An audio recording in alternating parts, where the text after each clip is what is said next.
आपण महत्त्वाची माहिती या व्हिडिओच्या माध्यमातून घेऊन आलो आहोत. व्हिडिओ शेवटपर्यंत पहा आणि काय माहिती आहे व्हिडिओ शेवटपर्यंत पाहिल्यानंतरच समजते.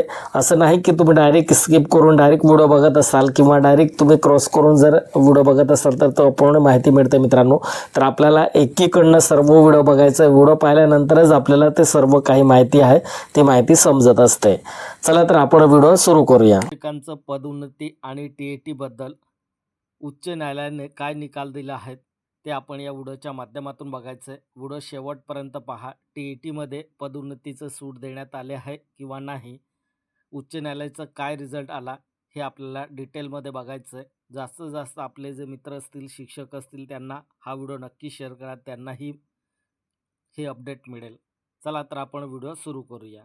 चॅनलवरती पहिल्यांदा आला असेल तर चॅनलला सबस्क्राईब करून घ्या. औरंगाबाद येथील बॉम्बे बेंच येथे उच्च न्यायालयात 2026 एक लेखी याचिका क्रमांक 1817 रघुनाथ शंकर जवरे आणि इतर विरुद्ध या ठिकाणी याचिका दाखल करण्यात आली होती.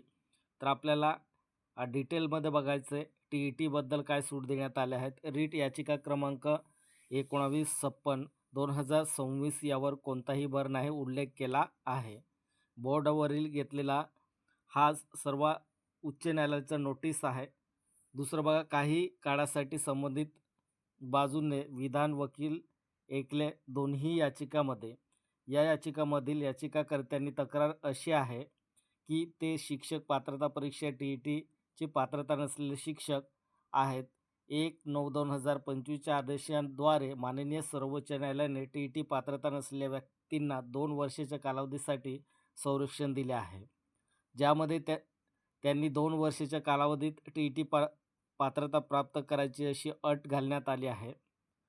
चौथा मुद्दा, याचिकाकर्त्यांची तक्रार आहे की दोन्ही याचिकामधील प्रतिवादी जिल्हा परिषदांनी शिक्षकांना पदोन्नती देण्याची प्रक्रिया सुरू केली आहे. सध्या याचिकाकर्त्याकडे TAT पात्रता नसल्याने केवळ TAT पात्रता असलेल्या शिक्षकांनाच पदोन्नती पदाचा विचार केला जात आहे.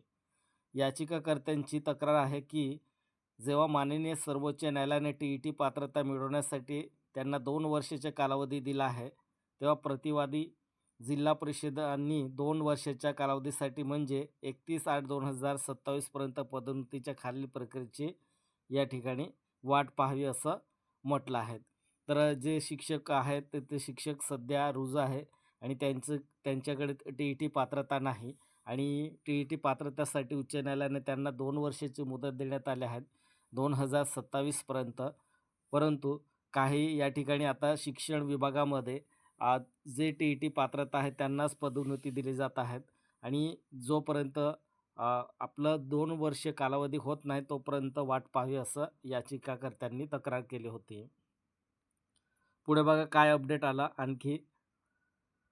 या टप्प्यावर या न्यायालयाला याचिकाकर्त्यांच्या तक्रारी जाण्याची आवश्यकता नाही. आजपर्यंत ही स्वीकार भूमिका आहे की याचिकाकर्त्याकडे TAT पात्रता नाही. याचिकाकर्त्यांच्या विधान वकिलांनी रीट याचिका क्रमांक 1359 2026 मध्ये नागपूर खंडपीठात या न्यायालयाने दिलेल्या 12/2/2026च्या आदेशाची प्रत रेकॉर्डवर ठेवली आहे.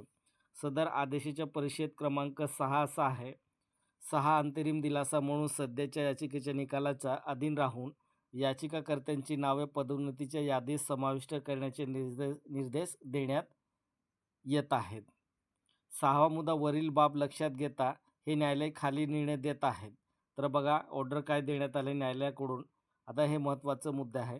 ऑर्डर आहे, या दोन्ही याचिकामधील प्रतिवाद्यांना 23/3/2026 रोजी परत करण्यायोग्य नोटीस जारी करा. विधान AGP रीट याचिका क्रमांक 1956/2026 मधील प्रतिवादी क्रमांक 1 आणि 2 च्या वतीने आणि रीट याचिका क्रमांक 18/17/2026 मधील प्रतिवादी क्रमांक 1 साठी नोटीस बजावणे माफ करतात.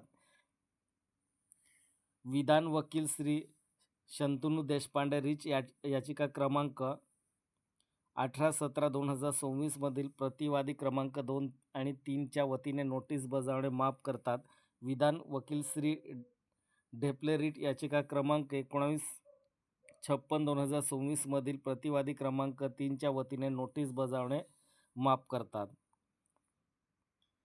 समाविष्ट केले जावे अंतरिम दिलासा म्हणून या सध्याच्या रीट याचिकाच्या निकालाच्या अधीन राहून याचिकाकर्त्यांना पदोन्नतीच्या यादीत पक्षांनी या आदेशाच्या प्रमाणित प्रतीच्या आधारे कारवाई करावी असं या ठिकाणी म्हटलं आहे. तर हे उच्च न्यायालयाचा आदेश आहे. जोपर्यंत ज्यांचं TET पात्रता होत नाही किंवा त्यांना 2 वर्षाची मुदत देण्यात आली आहे आणि जर पदोन्नती करायचं असेल तर त्यांनाही त्या यादीमध्ये आपल्याला नाव समाविष्ट करून घ्यावे असं या ठिकाणी म्हटलं आहे. तर बघा, हे पत्र इंग्लिशमध्ये पण देण्यात आले आहे आणि मराठीमध्ये पण देण्यात आलं आहे, पण या ठिकाणी स्पष्ट दिसत नाही, त्याच्यामुळे रीड करायला सुद्धा थोडं प्रॉब्लेम येतो.